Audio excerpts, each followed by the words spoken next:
Hello, family. Today we'll start this podcast episode with a story. Come closer. Let's talk about this. A few years ago, there was a business idea I was so passionate about starting. But I later found out that somebody else was doing it, but at a global impact level. I reached out to the organization, sent an email, hoping that we could partner together and get the ball rolling. At that time, I was passionate and I was willing to work on the project pro bono. To my dismay, I never received a reply. And for some reason or the other, I didn't even bother to start the project. Fast forward several years later, I knew exactly what I wanted to do. I did not reach out to anyone. I just simply started. I didn't need any permission from anybody to get started. How many times have you lost the zeal to do something, to start a project, to register that business, to explore that opportunity, simply because somebody did not give you the permission to do so? And yes, they might not have returned your calls, neither have they responded to your emails, or they've given you the opportunity to meet them at their office to discuss that business idea or that project. Or even have the time to even review your proposal. And so we simply give up on ourselves, our dreams, our goals, and that business idea that we are so passionate and endowed with. A lot of times, we simply look for people who validate us. Man by nature loves compliments.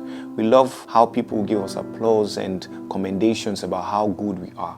We want people that can hold our hand and say, yes, you are good enough, you're up for the task. But seldom so, that is not the case. If you're serious about starting that business idea, if you're serious about progressing and moving towards your goals or doing that thing that you're so passionate about, stop allowing people to give you permission to do what you want to do. And yes, there's a stark dichotomy between having permission from someone and seeking validation for the same thing that you want to do.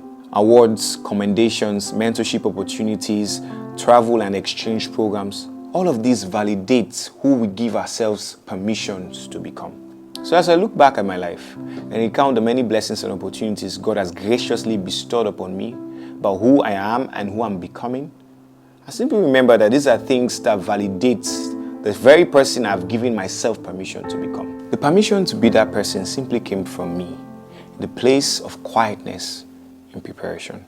Validation will come through different stages and phases in the journey of our life. However, it's a byproduct of our permission. So I implore you today, give yourself permission to passionately pursue your goals and career and that thing you're belonging to do. Start that project, register that business, attend that class, attend that workshop, get that extra degree if you must.